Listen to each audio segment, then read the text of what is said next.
Okay, so I'd like to welcome you today to the Open Transport session of the Future Everything Festival. My name is Dr. Thomas Birtchnell. I'm from Lancaster University. I'm a sociologist there, currently working on an ESRC-funded project called Technologies and Travel with Professor John Urry. I've got the privilege today of introducing 4 experts to discuss the issue of transport and open data. A good transportation system is key to a healthy, functioning city. Mobility of people into or through a city allows wealth to be dispersed, facilities accessed, and areas to be regenerated. By making transport data open, we have the opportunity to develop services and applications where transportation is a component, whether it be applications that integrate journey details into event listings or analysis based upon either open data sources. Okay, so I'll just give you a brief bio for the panel. David Hitch is Information Systems Director for Transport for Greater Manchester. David led the successful bid for Greater Manchester's Plugged-in Places investment of $7 million.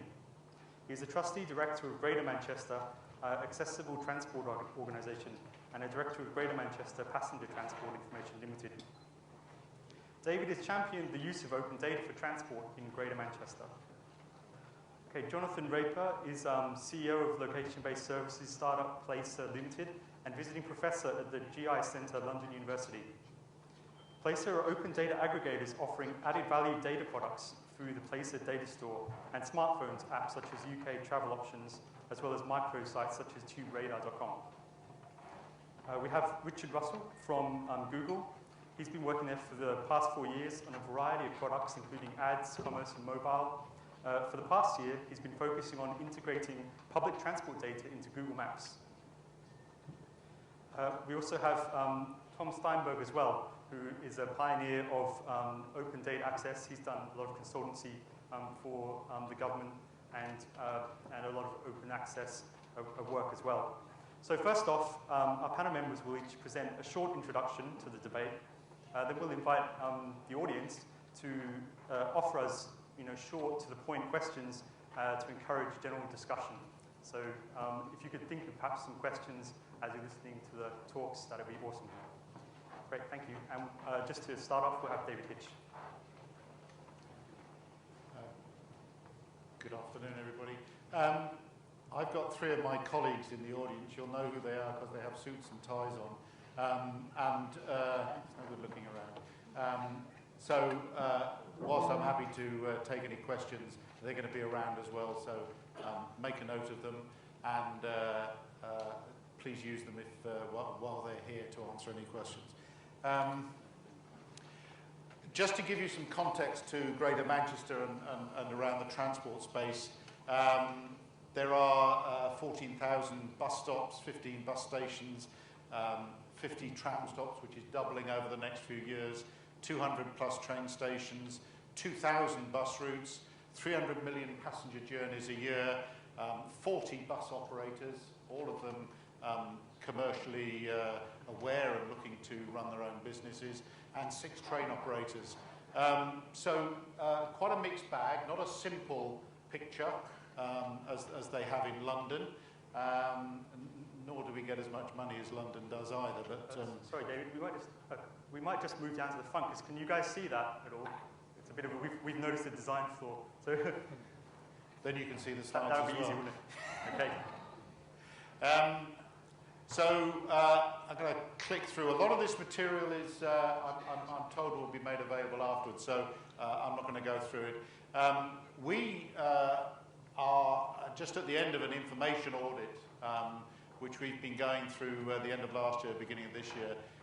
We've identified about 150 transport-related data sets, and we're looking to see how we can now make those available, and I'll come back to that in a minute. But in doing that audit, we've had to look at where the source of the data has come from, who's in charge of it, which organisation does it necessarily, I would say, belong, but who's generated it, how's it been collected, what's the geographic coverage, etc., etc. So it's not just a simple thing to say, here's the data set, get on with it. We've already released some data, relatively simple.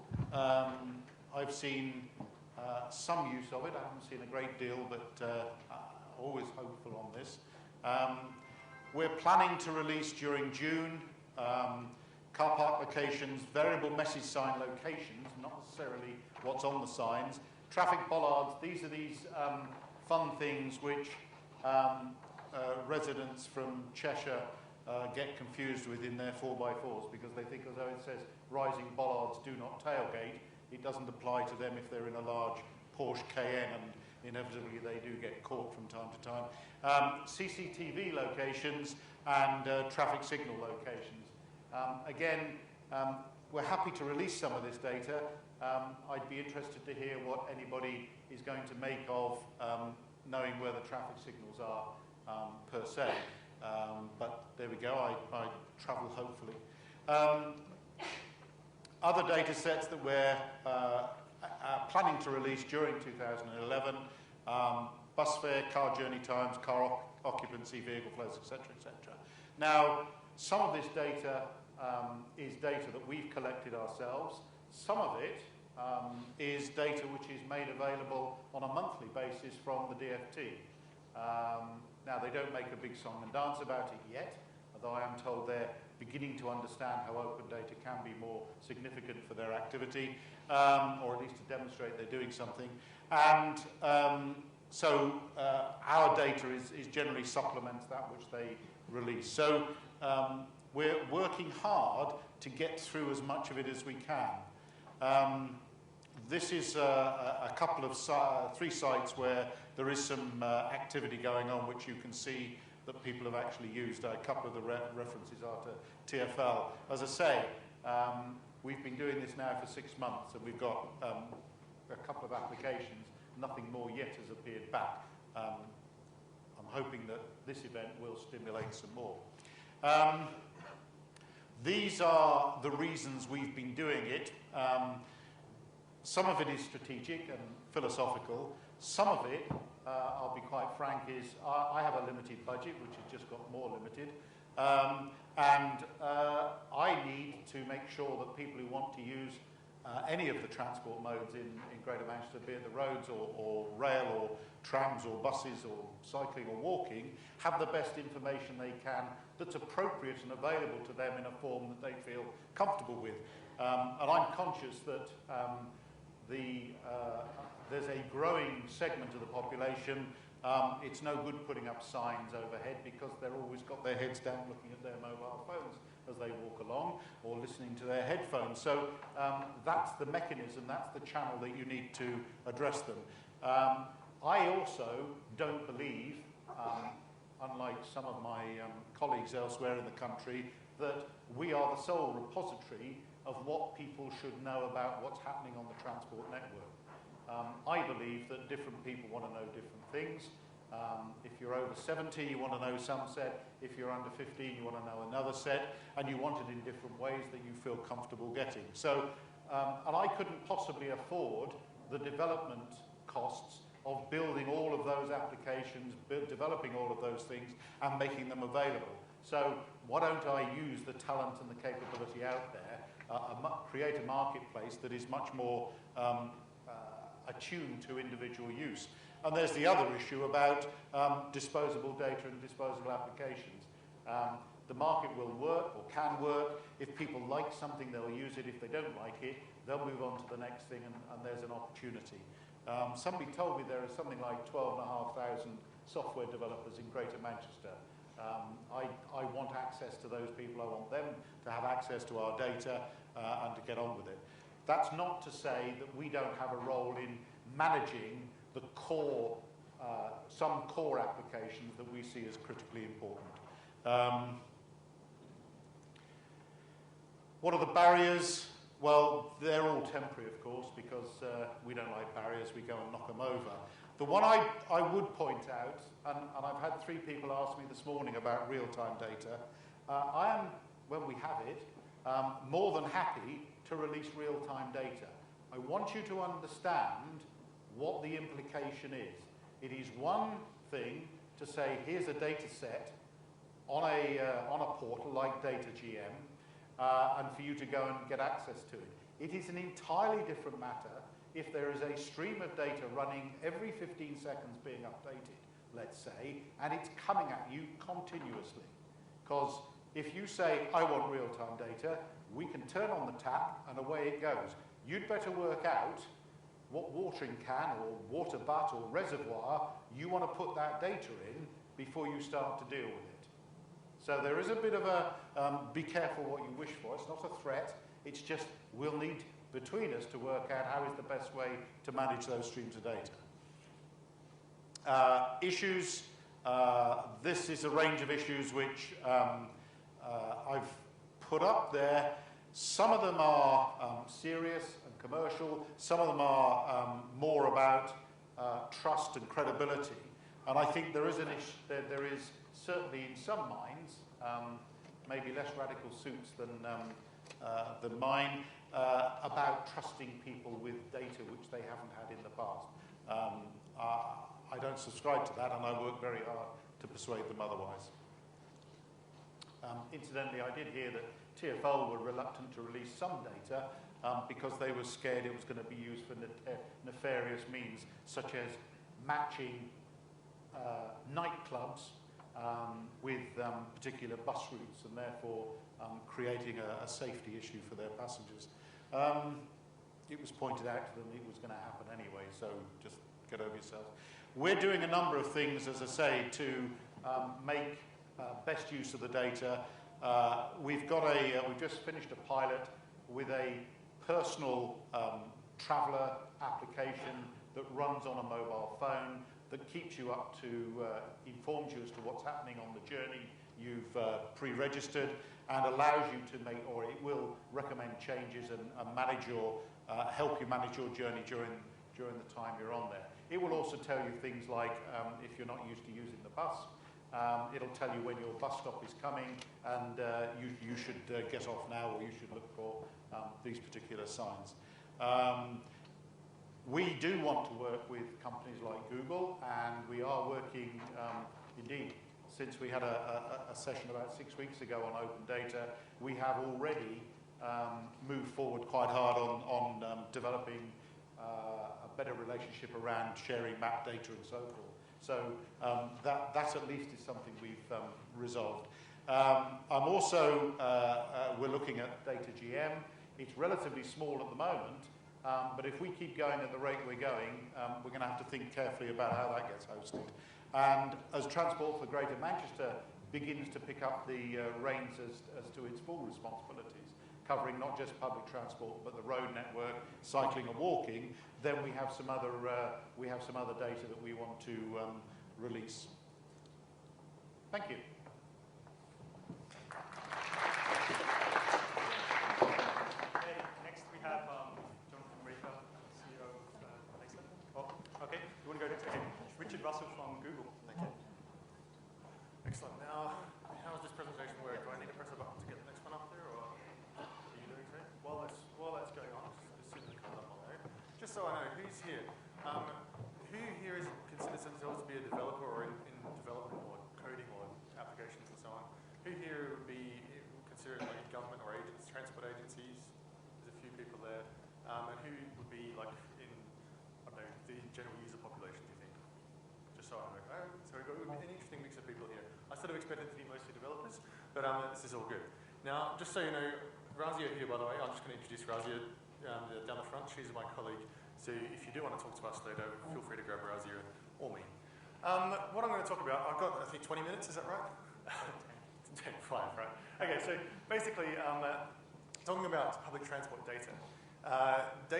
When we talk about data, what I'm talking about at least, is a lot of the stuff that David talked about, in that it's multimodal, it's buses, it's trains, it's trams, it's all that sort of thing. It's and the type of data it is the stop locations, it's the schedules or the timetables, and it's the live departure times of trains and buses and so on. You can imagine extending this to cover passenger load, fares, all sorts of other things. Like you can use your imagination. There's all sorts of things that are interesting. But the common thing that I have here that I'm interested in here, Google's a very user-facing company.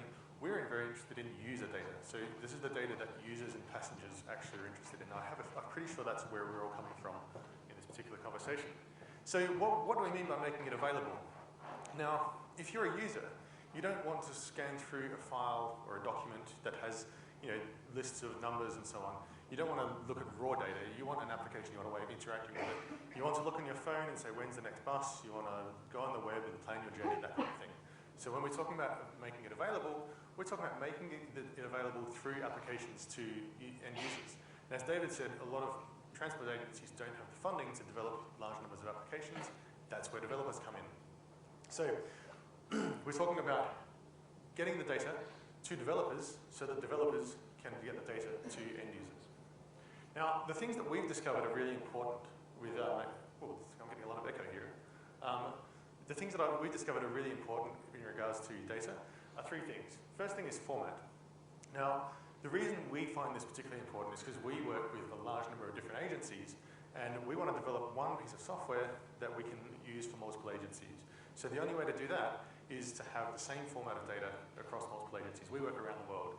Now, if you're a software developer and you want to develop an application just for Manchester or just for London or something like that, then all you need to worry about is whatever format that is in.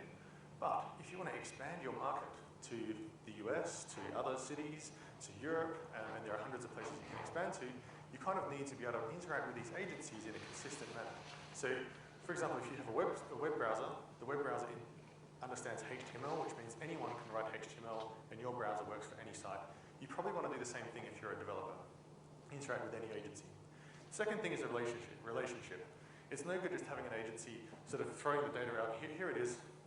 That's all. Right? You kind of need to have some form, some way of interacting. And this is a complicated problem because agencies can't dedicate hundreds of customer service people to answer questions from developers. But yeah, there needs to be something. There needs to be some interaction there. When you get this data and it looks a bit wrong, how do we interpret this? How do we feed this back? So there needs to be some form of relationship. And further, you need some form of understanding that by giving the data out there, it's going to be there. It's going to continue to be updated. It's no good just having, here's the timetable today. I want to know that the timetable is going to be updated if I have an application. The last thing is licensing. Now, licensing is an interesting one. If you're a business, any business, particularly a small business, you're very interested in revenue. Google happens to be in this situation where we have a lot of revenue. So we're not too worried about revenue, but at the same time, we still need to worry about, can we put ads on this? Does it work? If you're a small developer, you want to be able to sell your application. There's no good creating an application that's wonderful that everyone loves if you don't get any money for it. So one thing here is, do we have the license to be able to make money from it? The other thing is, can we use this data and not get sued? Right? So if you go and scrape someone's site, for example, and they don't like it for some reason, they may sue you because you don't have the legal right to do so, or maybe you do.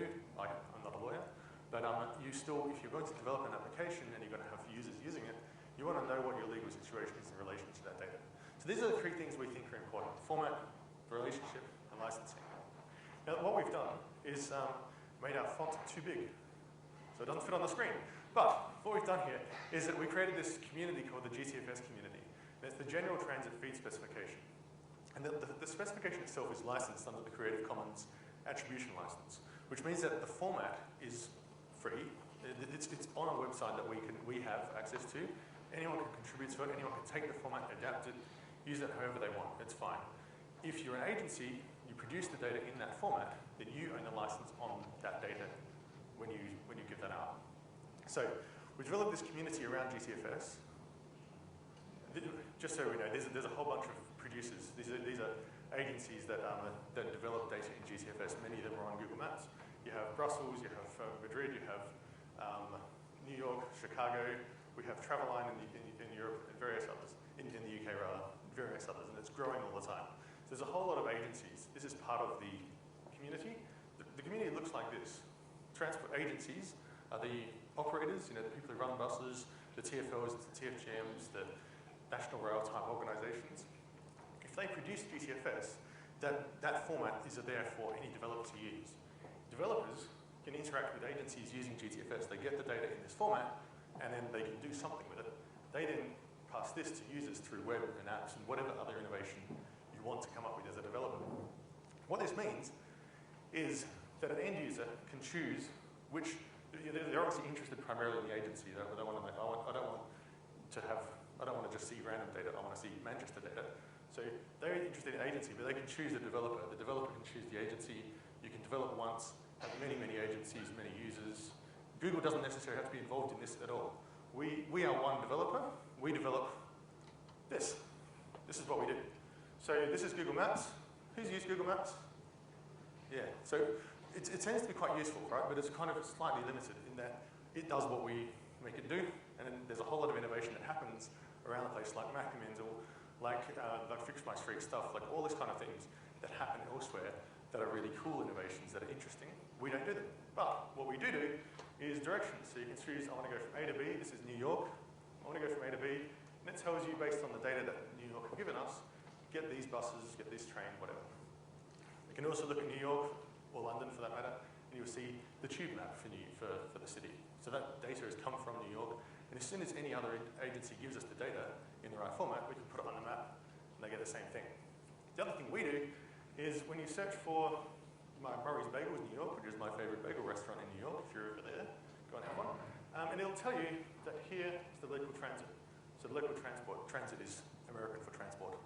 But it'll tell you what a local transport is. So people who are looking for something else see, oh, I can also get a public transport. They're kind of cool. But we don't do everything, and there's always room for developers to do iPhone applications, to do other integrations, integrate it with real estate data, as Macamins has, all that kind of thing. There's all sorts of other things that developers can do. And if they use a format like GCFS, they interact in the right way, and the agencies license the data in the right way and have a relationship, then it works pretty well. So as I say, to quote Steve Ballmer, it's all about developers, developers, developers. That's the thing that enables this. Agencies give out the data, developers do stuff with it. We're one of the developers. We're developing this community that sort of enables the transfer of data and information to end users. If you want to find out more about GCFS, look it up. You can use your favorite search engine. I can give you a hint. Or you can go to google.com/transitpartners. This is our site for transport agencies. Or you can email Richard or me or Razi, or come and talk to us at any stage, or ask questions later. Thank you.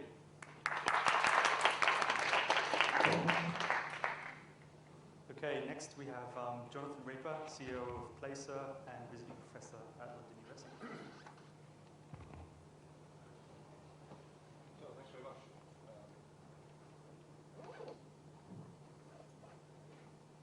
Moving over to the next presentation.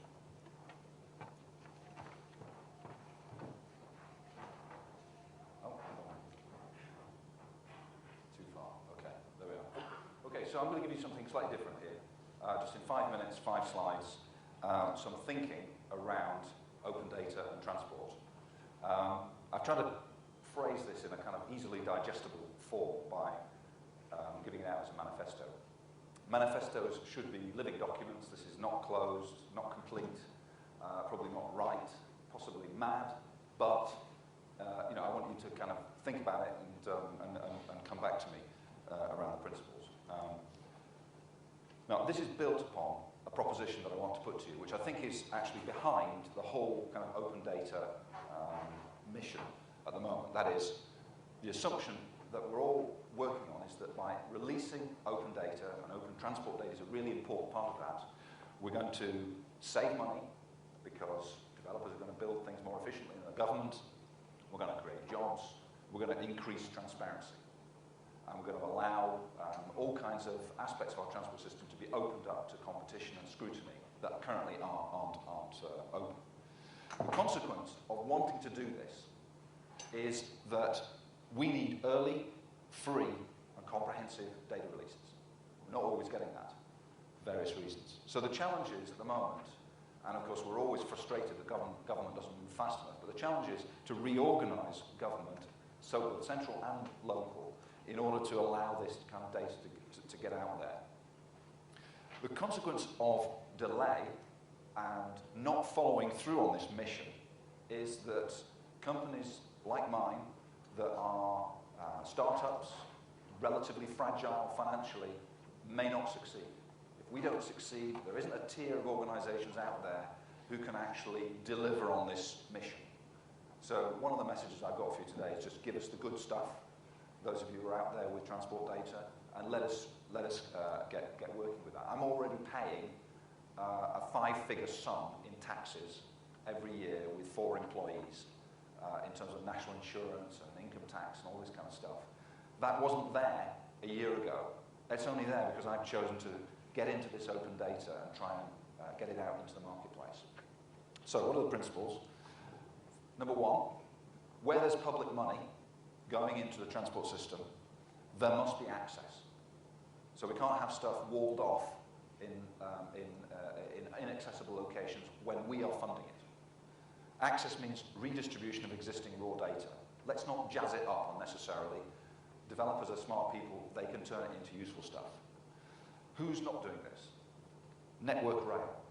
Your taxes are paying for £5 billion a year to support the transport system, in addition to the fares that you pay when you travel.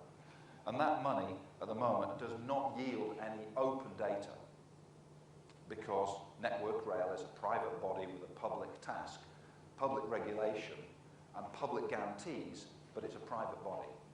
And at the moment, it exclusively sublicenses to the Association of Train Operating Companies, who produce something called National Rail Inquiries. And National Rail Inquiries does not produce open data. It is also a private body. So we have to unravel some of these things or create a new kind of political economy that makes it possible for these private bodies with public tasks to release data, to allow these open data initiatives to flourish. Best practice, the Highways Agency. They give everything away for free, no questions asked, there are 5 terms, it's all on one page, brilliant, that's what we want. We can really make stuff when we've got that kind of access. Second principle, it's got to be free, and that means really free, because we can only build businesses quickly that employ people, that pay taxes, that produce cool stuff, if we've got low cost bases. So that means free at the point of use, no hidden charges. It means open or attribution only licenses, please. Not complicated licenses that actually take 2 days to evaluate and then 3 weeks to argue over. Bodies not meeting this principle, Travelline, who are our friends, they're good people, they're releasing a lot of real-time and scheduled bus data, do have set up charges and hit limits. Now, they're a public-private body integrating private bus operators, publicly funded bus operators.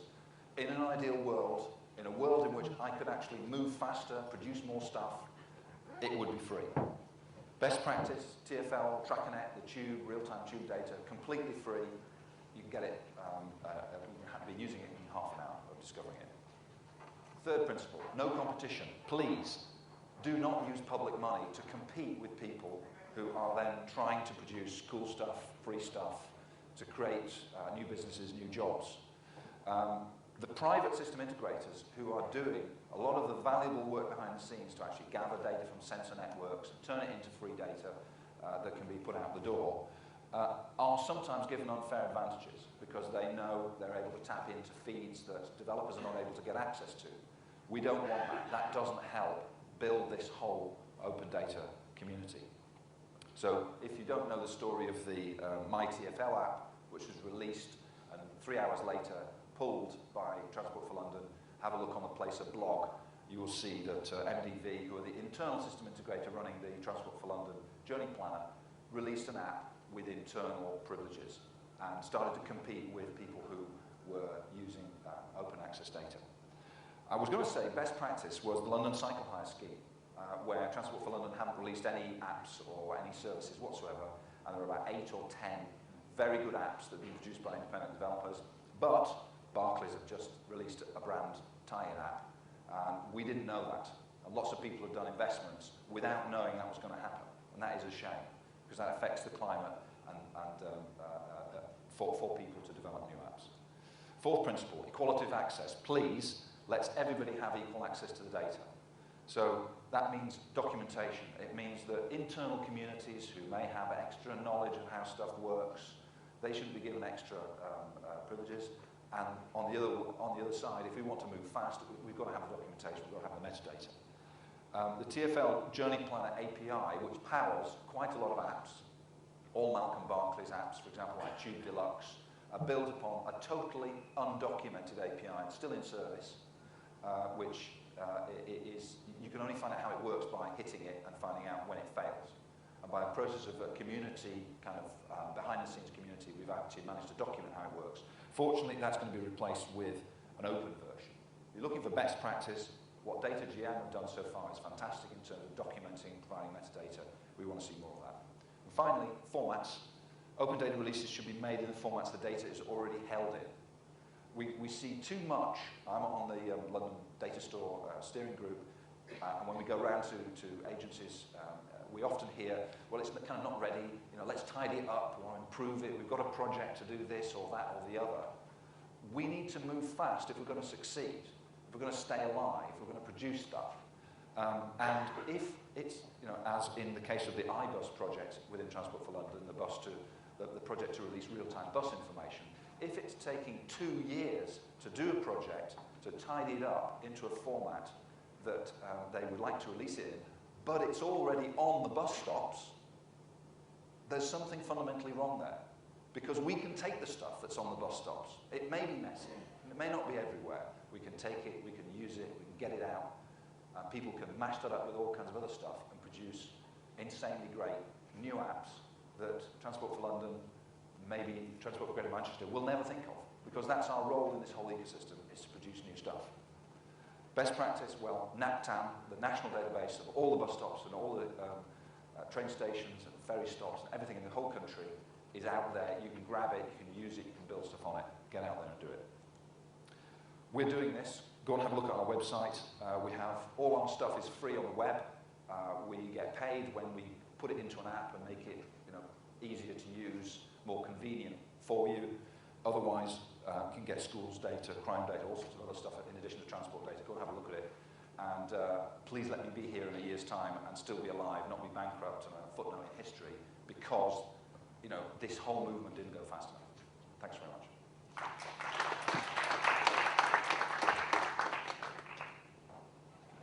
Next we have Tom Steinberg, open data pioneer and founder of sites like fixmystreet.com. Being an open data pioneer is so much less good than being an actual pioneer. Just a quick question here after those talks. Put your hands up if you're in favour of locking up public transport data and keeping it outside forever. Just one perverse hand at the back from someone in my society. I'm from my society. My society is a charity that builds sites that let you do things like work out who is my politician, how do I write to them, how do they vote, how do I get information out of the government, how do I get potholes in my street fixed, that kind of thing is what we're all about. And because I don't have to persuade anybody in this room open data is a good idea, I'm going to do something else, which is to just show you some ways in which you might use open transport data in a way that isn't what you normally think of transport data as being for. And we usually think of transport data as being for getting me from this building today to somewhere down the road slightly later today. We are all used to transport data fundamentally being about journey planning, solving today's problem. And we have 2 different projects that are that show that transport data is useful in very, very different ways. And that is really all I'm going to do now. So this is Mapumental, that's a picture of Manchester, and the big splodge on it represents everywhere that you could live if you wanted to commute to this building, leaving your house no later than 8:34 in the morning and get here at 9 o'clock. So that represents the areas in Manchester you could live for a reasonably okay commute to get here every day. If that's not the right kind of commute, if that's the wrong amount of time, then we can make it more. We can put it up to an hour, or we can put it down to, I don't know, just like 15 minutes. And you get to see the areas that covers that makes for acceptable commutes. If it's not okay to just be 30 minutes and you actually care about money, you little people, anyway, then you can say, actually, I can't afford to live in a £500,000 house or a £300,000 house or even a £200,000 house. I can only afford to live in a £120,000 house. This is the areas that are still within 30 minutes commute to this building we're in here that are essentially cheap enough to go and live in. That's an example of a service that uses transport data that is not about planning tomorrow's journey. This is about planning every journey for the next 10 or 20 years in your life. So it's not something you use every day, but it is something you might use when you're house hunting or job hunting that would potentially help you make a very, very big decision. This is a demo. It's not yet fully a commercial project, and we're looking to build products spun off it. So if you're interested, please drop a mail to hello@mysociety.org and we'll talk to you about that. So that's one thing that comes from the commercial side of our operation, but we're a charity first and foremost, and here's something from the charitable side. This is Fixed Mode Transport, which is very much in alpha at the moment. And Fixed Mode Transport is a service that will make it possible to not merely say there's a problem on a certain route or at a bus stop or a train stop or a train station, but that will help you to get other people to join you in trying to persuade a transport company to do something different. Why is this necessary? Why is it not enough to just be a sort of like complaining service? Well, firstly, because kind of complaining on its own is not necessarily kind of the nicest or most useful thing, and it doesn't help transport companies build relationships with their users. But much more important than that, if you go to a transport company and you say, I've got some problem with my transport route, or in the case of my house, there's supposed to be a bus stop at the end of my road. The bus stop doesn't actually exist. It's in the database, but it's not there. None of the drivers really know whether or not they should stop. That kind of transport problem, I almost certainly cannot get solved on my own. I can almost certainly only get it solved if me and a variety of people who live where I do come together and we go to the transport company and try and sort of like negotiate. And Fixed Mode Transport is all about turning what could begin as just merely a complaint, just like there's a problem here, and turning it into this is a thing that 20 or 30 of us care about. This is a completely made-up example that I just made on the Fixed Mode Transport demo, so don't complain if you happen to know that the number 1 bus does actually run every 15 minutes. Fixed Mode Transport, as this page shows better, is completely dependent on open transport data. So we have a lot of bus routes and bus stops. In fact, David was talking about having 14,000 stops, and that was being difficult to manage. We have 330,000 stops in here, although unlike David, we don't actually have to look after them. We have every route, we have every form of every multimodal transport, and that all comes out of NAPTAN, the dataset I mentioned before. And it requires lots of scrubbing before you can do things like make this map here. Fixed Mode Transport, again, is not a journey planner, but could not exist without all those maps, without all that transport data, and it will get better if we get better transport data. So this is my penultimate thought here. Imagine you were on a train that was incredibly chronically late. If we have nice real-time transport data, then when you go to your mobile phone version of Fixed Mode Transport and say, you open the page or the app and you say there's a problem, it will be able to guess from a combination of your location and the fact that you're on the latest piece of public transport that is in that area. It will guess that because you've come to the page at that point in time, that you're probably on that train, just because it can tell that that train's really late and all the others aren't. So it will be able to give you a better user experience. That's the kind of incredibly unintuitive thing that you can get out of transport data. And we are merely a small charity. What the rest of late capitalism can do with this stuff, I don't know. So my final thought is to support a lot of what Jonathan just said about the need to persuade some big and not massively accountable organisations that a lot of this has to be put out. What's going on in Manchester is brilliant, and it is an exemplar and should be shouted from the rooftops, and it should in particular be used to embarrass people who think that being less good is an option. A really straightforward thing to say, and it's a very classic thing to suggest, is write to your MP. Write to your MP who will never have heard of this issue and say, please write to the Secretary of State for Transport to say, I care about open data, just like the Guardians for Our Data campaign, just like these various other people. Just write a couple of hundred words. They will then pass it on to the Department of Transport, and in a drip way, the pressure that is already on that department to enforce its powers over things like Network Rail will get stronger, and the side of the right and the good will be more likely to win. If you don't know how to write to your MP, then My Society runs a website called writetothem.com, which will help you do it. That is the end of everything I have to say, and now on to the more interesting Q&A. So I guess we can all come on. Okay, so we'll invite the panel back on stage. Razi, do you want to come up too? Because we also have Razi Amed from Google, and you can ask her questions as well. Okay, so we've got a roaming mic. And so if you'd like to ask a question, do we have any volunteers to go first? One at a time, please. So if you, any questions for any, yep.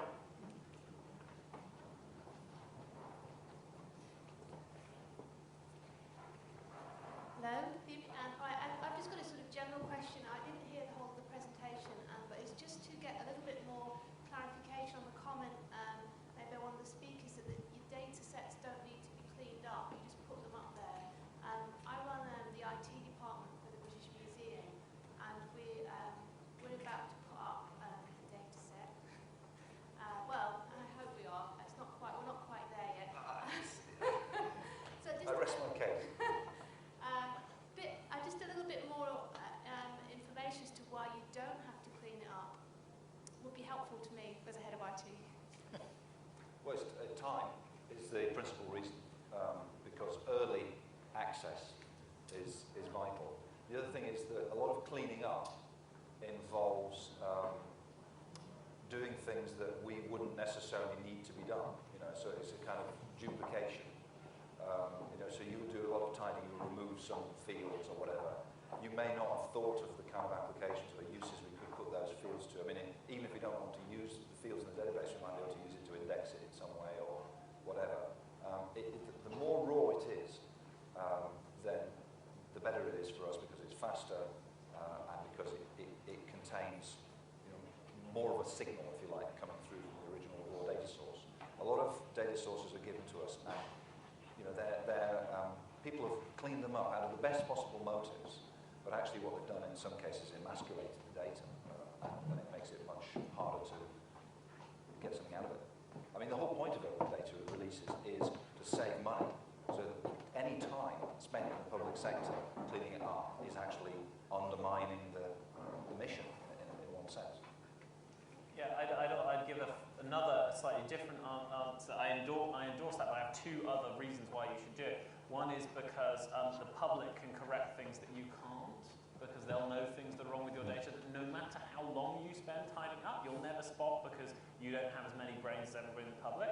The other thing is how many people are in your team who can help clean up and build the systems? Not so many. How many engineers does Google employ? 10,000. Yeah. There is an ability, there is a technology talent pool out there, literally 1 million times bigger than you have, and some of those people will spend their time cleaning your data. So why wouldn't you? I just put a caveat on that and understand the issue about the technical bits, but nevertheless there is the issue of local knowledge and understanding, and we have a small team who do spend their time cleaning up data, mostly information that's supplied by the bus operators. So be grateful that we're doing that because the data is patchy, it's inaccurate, and there is and it's the level of people who know the area, they understand the situations. But there's a kind of commercial decision we have to Yes. take, which is having nothing is a whole lot worse than having something that's patchy, where we can say, look, there's a hole here, and we have ways of displaying that. Indeed. Kind of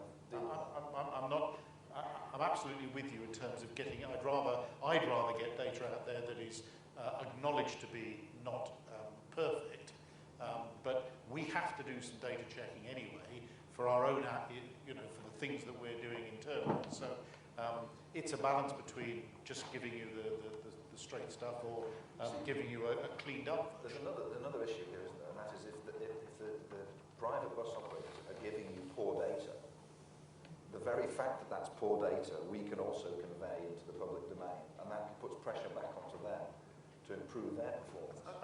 I wish it was as easy as that. Yeah. Well, try it. I think there's a couple of levels of things, like no data is not very good. Some data that is broken a little bit or is in a funny format, or in an unusual format or undocumented format is better than no data. And then as you if you want to invest a little more, it becomes better because any developer will benefit from having multiple data formats multiple data sources that are good and in a consistent format. And so if an agency or an organization wants to benefit from a large-scale organization, then you kind of do need to do a little bit of putting it into a common format or a documented format at least. If You get more benefit the more you do, but it's still benefit in giving it out. If he gave us data that was differently, had different quality from different bus companies, we would make a leaderboard and say, this is crap, this is not so crap, this is really good. He can't do that, actually, but we can do that. That's an example of something where actually just passing it on in the form that it's in allows us to do a bit of cleansing, and to make that public. Okay, we might Have just you jump made a note of that, John? we might just jump to any more questions. Yeah, at the back, the mic will come just to you. If you'd like to say your name as well before your question. Sure. Hello, Neil Cleven, design strategist.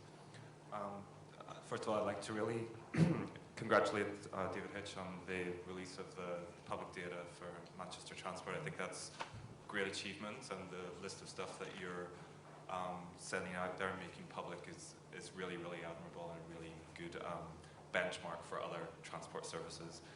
I have two questions. One is, how do we get this data, and what is actually, we can see what the incentive is perhaps for Manchester's transport system, but what is the incentive for people to develop and build stuff with this data in the near term and long term? Is there a prize? Is there sponsorship? Are people allowed to take this as an open license for commercial exploitation? The data is available on the DataGM portal. So that's where all of the public sector data for Greater Manchester is lodged, if you like. In terms of what can people do with it? Well, it's an open, free-to-use license. As I said, I don't know what people want to do with it, which is part of the reason to make it open. Is I can't imagine. I mean, I love the application. And indeed, it's going straight back into a discussion this afternoon about the transport planning that we're doing and how do we understand what it is that people want. Because I want to do the same sort of thing, not just for, say, bus routes, but for walking and cycling accessibility, and not just in central Manchester, but for the other 9 towns and cities around the conurbation. I don't know what people can do with it. I want them, I mean, it's there. It's a resource. If somebody wants to develop something and make money out of it, brilliant. Because I hope that it'll be people within Greater Manchester, which is adding to jobs and the economy and developing awareness and understanding. If it's not, well, that's the way it goes. Okay, I mean, if somebody's got a good idea and they want to come and sell it to us, I'm more than welcome to listen. But if they want to go and sell it to someone else, that's fine as well. Do you want to add to that? We'll just get the roaming mic. Yeah. Just adding to what Dave was saying, I think the answer is there's probably no prize. By making the data available, he's just saying go and make business out of it, commercialise it, do what you want with it, exploit it for your own benefit, and then the travelling public of Manchester will benefit. Okay. We're out of time, so if you'd like to join me in thanking our panel, we have David, Richard, Jonathan, Tom, and Razi. Thank you.